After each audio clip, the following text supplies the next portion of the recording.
एक तरुण मुलगा होता. त्याचं नाव होतं अभिजित दिपके. वय जेमतेम 30 वर्ष. तो महाराष्ट्रातल्या औरंगाबादमध्ये एका साध्या गरीब कुटुंबात जन्मलेला. घरात कोणी राजकारणी नव्हतं, पण लहानपणापासून त्याला देशातल्या समाजाबद्दल मनामध्ये काहीतरी खंत होती, उत्सुकता होती. काहीतरी त्याला समाजासाठी करून दाखवायचं होतं. पुण्यात जाऊन त्याने पत्रकारितेचे शिक्षण पूर्ण केलं, पण नंतर तो आम आदमी पक्षाचं सोशल मीडिया हँडल सांभाळू लागला, काम करू लागला. तिथे त्याने विनोद आणि मीम्स वापरून लोकांशी कसं बोलायचं, कसं शिकायचं हे सर्व त्यांनी शिकून घेतलं. पुण्यामध्ये शिक्षण करता करता त्याने पुढे शिकण्यासाठी तो अमेरिकेतील बोस्टन या शहरात गेला. पण मनात एक मात्र खंत होती, भारतातील जनतेसाठी काहीतरी एक चांगलं काहीतरी काम करायचं. मे 2026 सर्वोच्च न्यायालयाने एक टिप्पणी केली होती. त्यावर अभिजितने गमतीशीर एक पोस्ट टाकली, जर सगळी झुरळं एकत्र आली तर काय होईल. हा फक्त एक विनोद होता, पण हा विनोद काही दिवसातच कोट्यावधी लोकांपर्यंत पोहोचला आणि त्यातून जन्म झाला एक नव्या पक्षाचा, कॉकरोच जनता पार्टी, CJP. कॉकरोच जनता पार्टी हे नाव लोकांना इतकं आवडलं की काही दिवसातच CJPच्या इंस्टाग्राम पेजवर 2 कोटींपेक्षा जास्त फॉलोअर्स मिळाले. कमी दिवसात त्यांचे फॉलोअर्सचा आकडा दिवसेंदिवस वाढत गेला. अभिजित थक्क झाला. हे काय होतंय, काय त्याला समजेना. जसजसे फॉलोअर्स वाढत गेले तसतसे त्याला मेसेज यायला लागले, अमेरिकेत बसून बोलू नकोस, भारतामध्ये ये, रस्त्यावर ये, इथे येऊन प्रश्न विचार. Hello everyone, I have decided to come back to India. Yes, मैं अपने देश, अपने घर इंडिया वापस आ रहा हूँ एजुकेशन मिनिस्टर धर्मेंद्र प्रधान का रेजिग्नेशन मांगने के लिए. मग दिनांक त्यांनी ठरवलं, भारतात जाऊन काहीतरी करायचं. 6 जून 2026 रोजी अभिजित अमेरिकेतून दिल्लीत आला. हातात संविधानाची प्रत आणि आंबेडकरांचं आत्मचरित्र घेऊन, आणि तो जंतर मंतरवर गेला.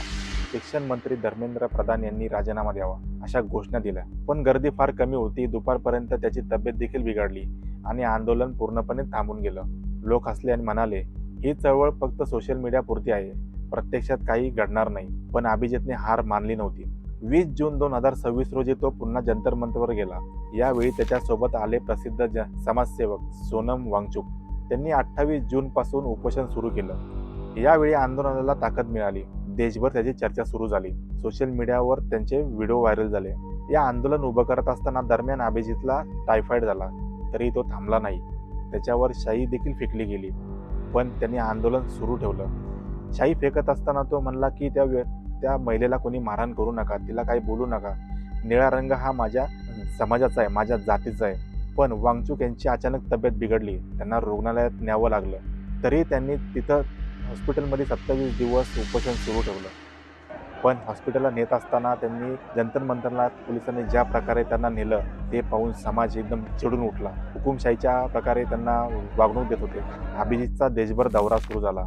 त्या प्रसंगी त्याला मारहाण देखील झाली. अभिजित फक्त दिल्लीतच थांबला नाही, तो देशभर फिरला. पुणे विद्यापीठात जाऊन आंदोलन केले.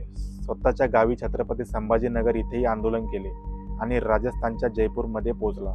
15 जून 2026 रोजी जयपूरमधल्या हुतात्मा स्मारकाजवळ शांततेत आंदोलन सुरू होतं. अभिजित कार्यकर्त्यांना संबोधित करण्यासाठी पोहोचला आणि अचानक अनोळखी व्यक्ती त्या गर्दीतून पुढे आली आणि त्या व्यक्तीने अभिजितच्या कानशिलात लगावली. गळ्यातला मफलर ओढून त्याला खाली ओढण्याचा प्रयत्न देखील केला. मारहाण करणाऱ्या त्या व्यक्तीला समर्थकांनी देखील मारहाण केली.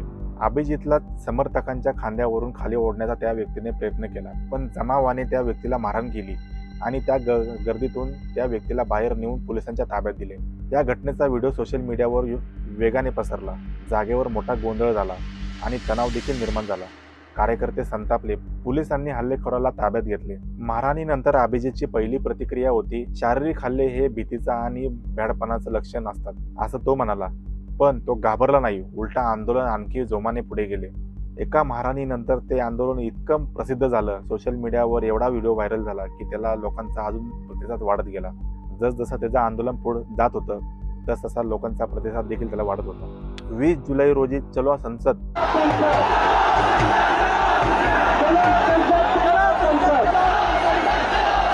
या मोर्चावर पोलिसांनी लाठीचार्ज केला.